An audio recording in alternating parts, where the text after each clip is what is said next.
doutor Adhemar Cipriano, que vai nos trazer, ele é advogado tributarista, e, aliás, trabalhista e previdenciário, né? E vai nos trazer como ficam as relações do trabalho com a mudança do estatuto jurídico dos Correios, de empresa pública para empresa privada. E também vai falar sobre o efeito disso sobre os passivos, né? Marco César, obrigado pela palavra.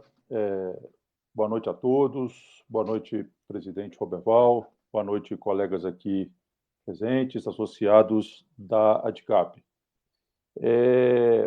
O colega que me antecedeu mostrou bem o cenário e as possibilidades de privatização dos Correios. Eu vou partir do pressuposto de que ela ocorrerá para mostrar as consequências que advirão para a relação empregatícia hoje existente nos Correios, caso a empresa passe para a iniciativa privada.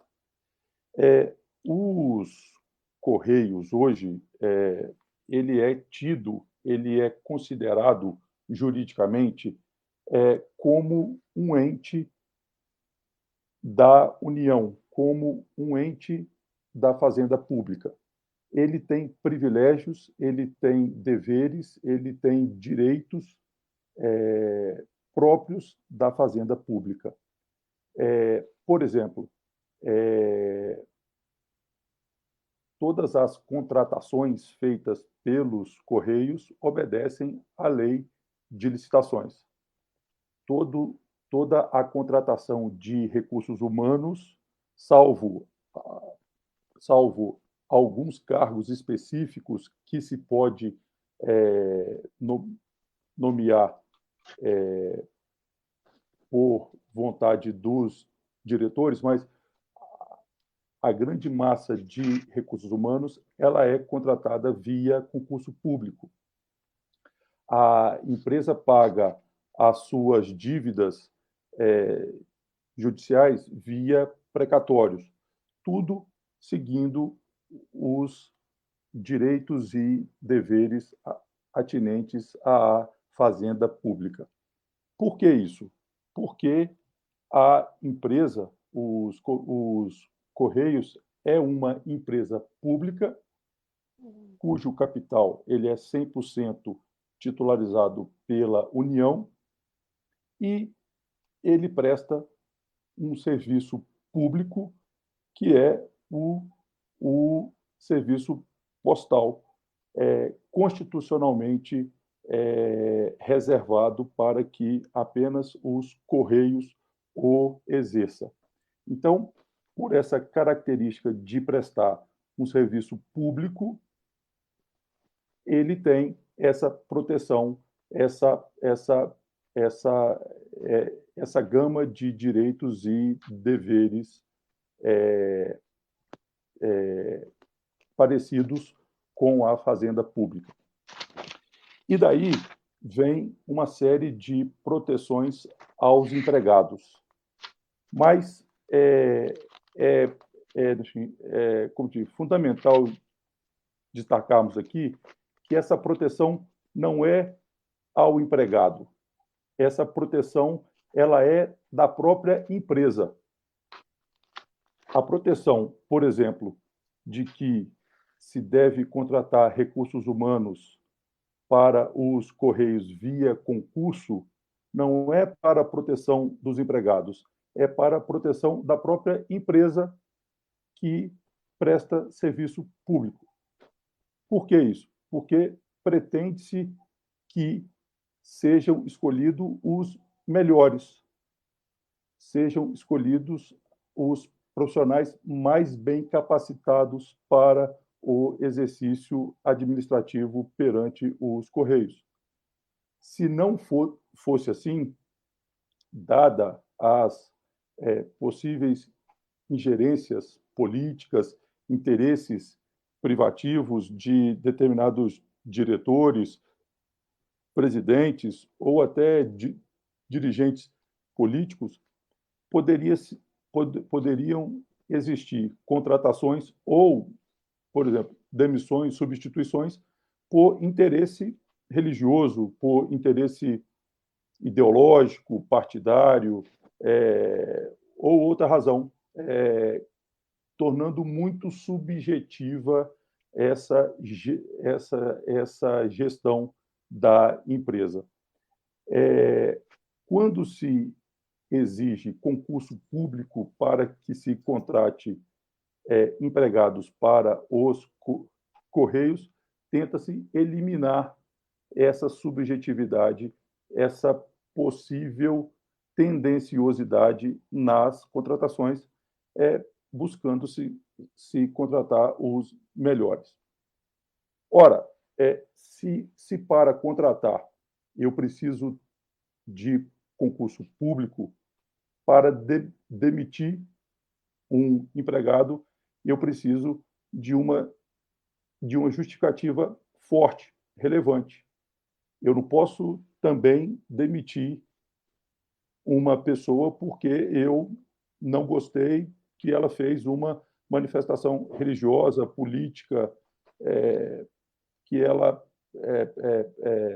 se vestiu mal determinado dia e então eu vou demiti-la porque eu tenho poderes para tanto. Não, tem que se ter uma justificativa, uma razão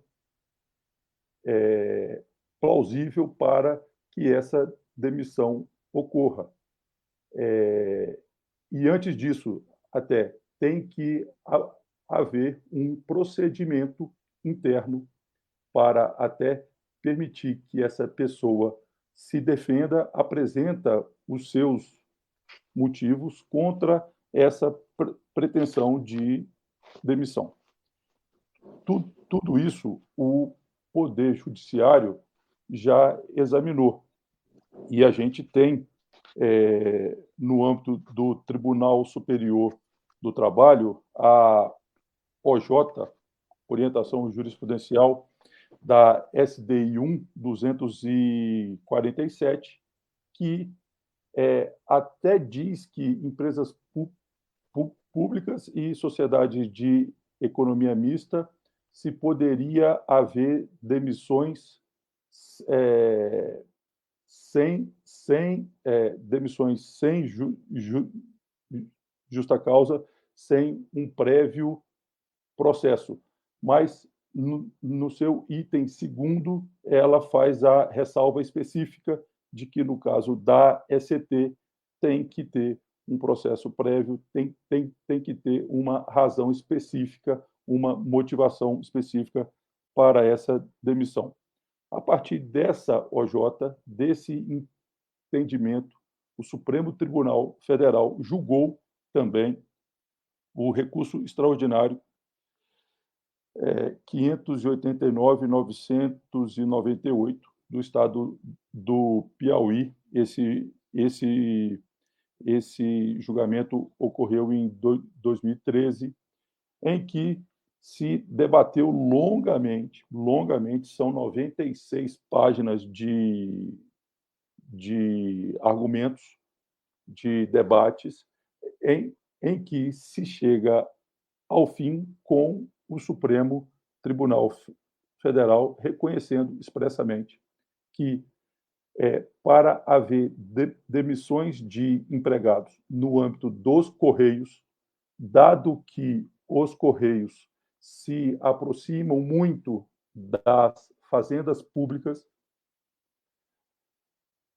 tem que haver uma carga forte de impessoalidade, moralidade, legalidade, eficiência, todos os princípios que estão incertos no artigo 37 da Constituição Federal Brasileira. Portanto, existe essa proteção, mas essa proteção, ela existe, repito aqui, voltando lá atrás, não em razão do contrato de trabalho, não em razão do empregado, mas em razão da empresa que presta um serviço público e ela é uma empresa pública. Mas, Ademar, então, se ela deixa de ser uma empresa pública e passa a ser uma empresa privada, tudo isso cairá por terra? Sim, tudo isso cairá por terra. Isso, toda essa proteção, toda essa impessoalidade, moralidade, legalidade e eficiência que são cobradas hoje da ECT é em razão de ela ser uma empresa pública. Se ela for privatizada, deixar de ser uma empresa cujo capital seja 100% da União e passe esse capital para um ente privado, uma empresa privada, uma Amazon, uma FedEx ou algo parecido, a empresa não precisa mais ser impessoal, não precisa ser mais seguir mais o princípio da moralidade administrativa, o princípio da eficiência administrativa. São outros parâmetros, são outras questões de direito privado. Portanto, sendo privatizada, o contrato de trabalho que hoje existe entre os empregados da empresa e os Correios perde-se e ele deixa de ser tão benéfico para os empregados dos Correios. E um outro ponto que também me foi solicitado para tocar aqui diz respeito à questão das garantias patrimoniais da empresa pública e da empresa eventualmente privada para cumprir os seus compromissos futuros com os trabalhadores, fornecedores e todo mais. Hoje, a empresa ela tem patrimônio 100% titularizado pela União.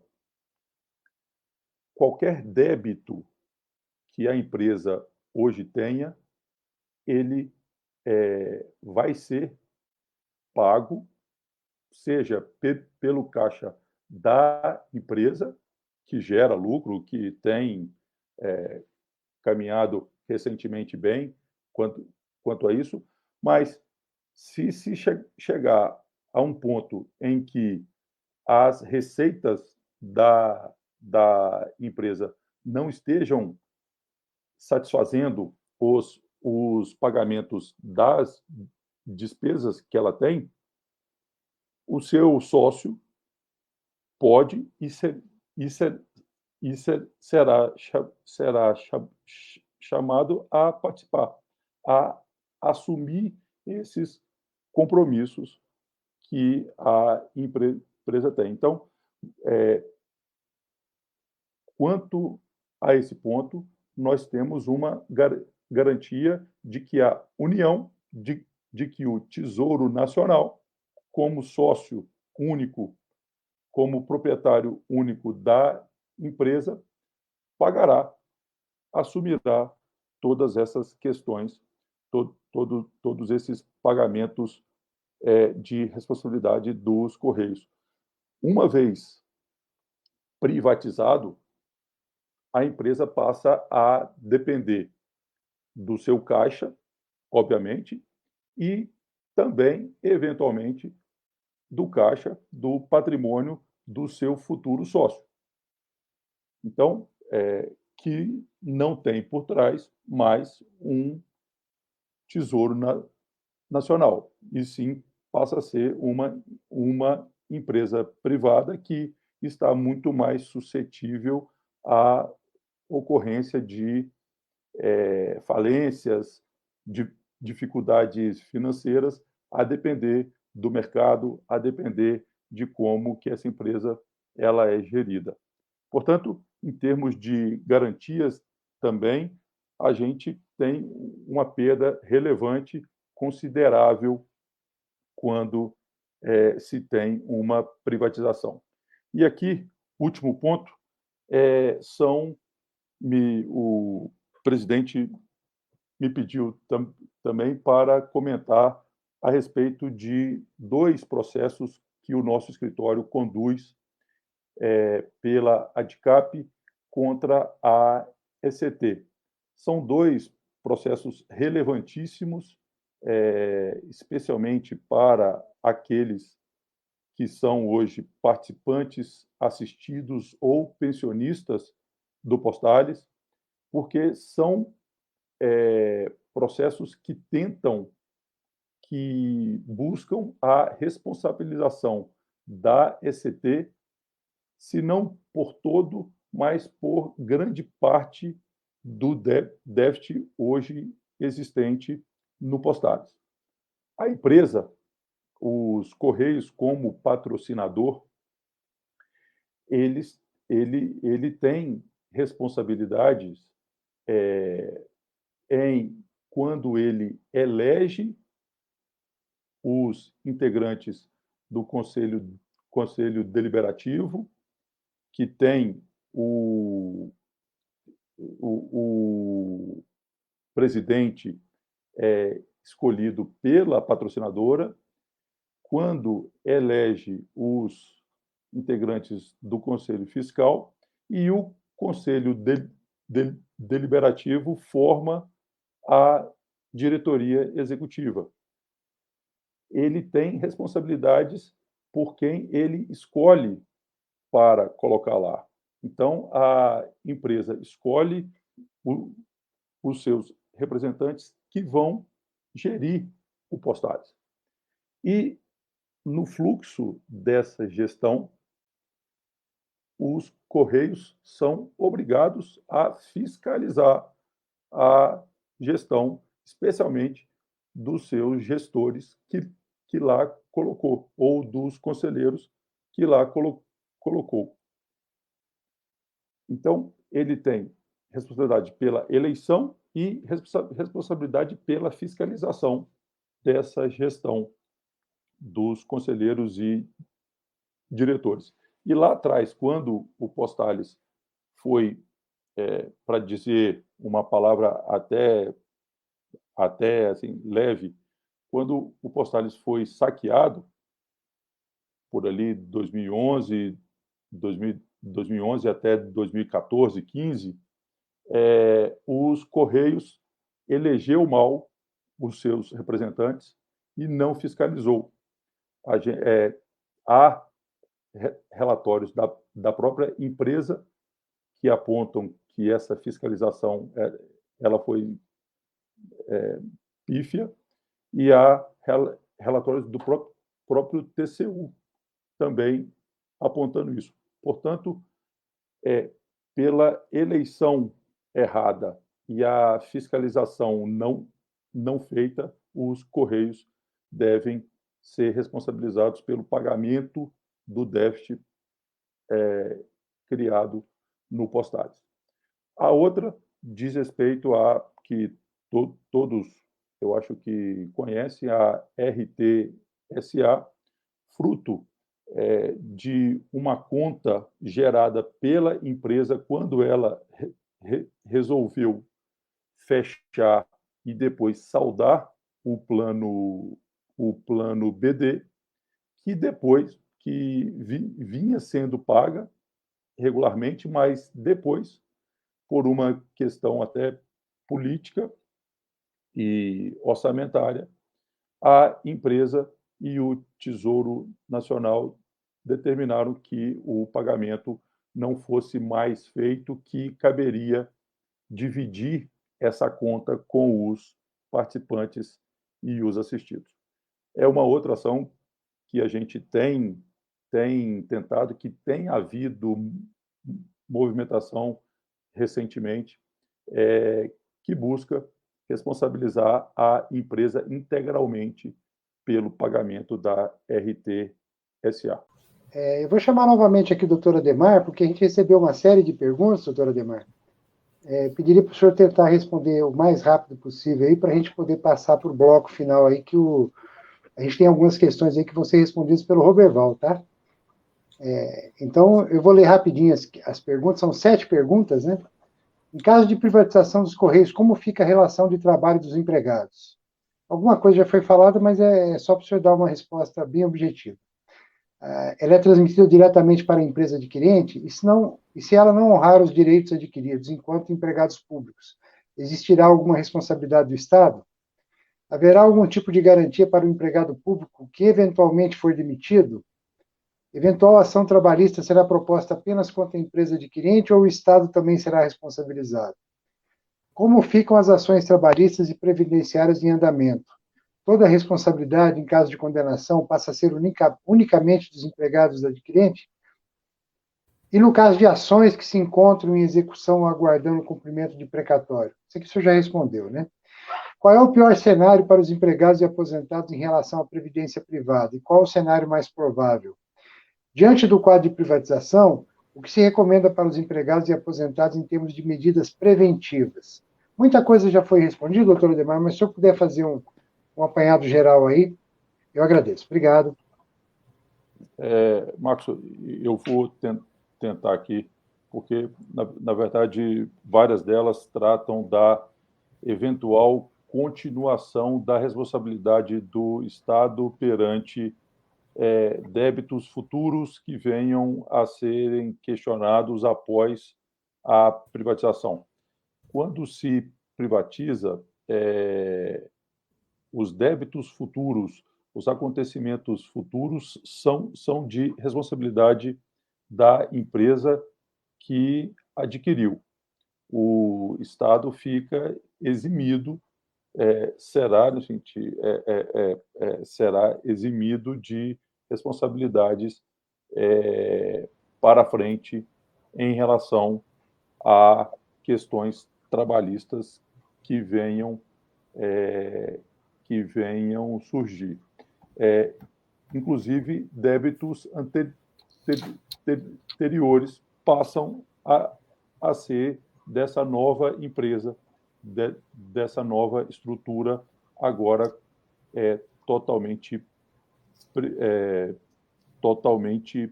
privada. Deixa eu dar só algum tipo. Não há garantias com relação à demissão dos empregados.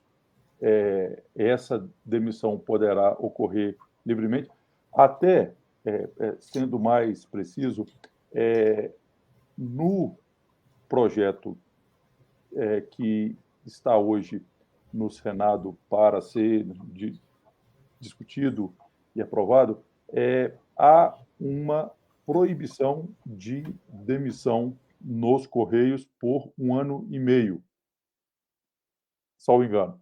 Mas há a possibilidade de, nos primeiros 6 meses, se ter um PDV, um programa de demissão voluntária. Portanto, se for esse o projeto aprovado, até 1 ano e meio depois da privatização, não vai poder haver demissão por parte da empresa que chegar e assumir os Correios. Mas poderá haver PDV, e aí quem pretender, quem quiser sair, poderá sair. As ações trabalhistas e previdenciárias em andamento continuam igual, só que agora passa-se a litigar contra uma empresa privada, não contra uma empresa pública, como era os Correios.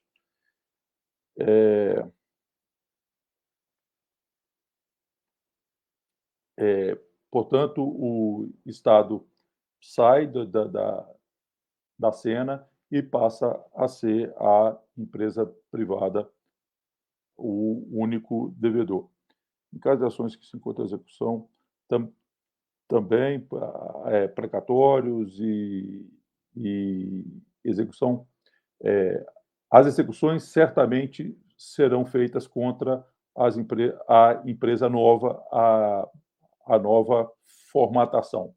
O precatório vai depender da maneira como for estabelecido no contrato, como eu já tinha dito antes. A sexta é sobre previdência privada. Marcos, eu vou deixar aqui a doutora Luísa ou o doutor Luiz Felipe responda.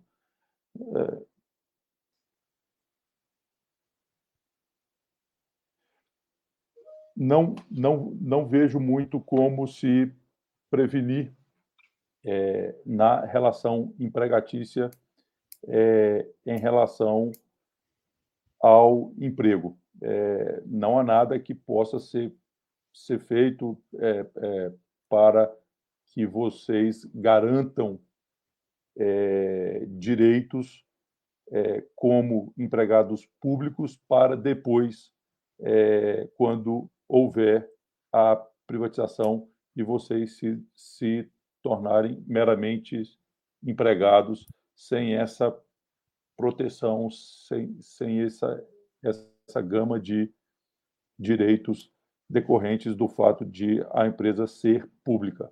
Então, não há, de fato, nenhuma medida preventiva para resguardar direitos de vocês. E aí, Marcos, eu acho que eu consegui abarcar todas as perguntas aqui que estavam sobre a minha responsabilidade.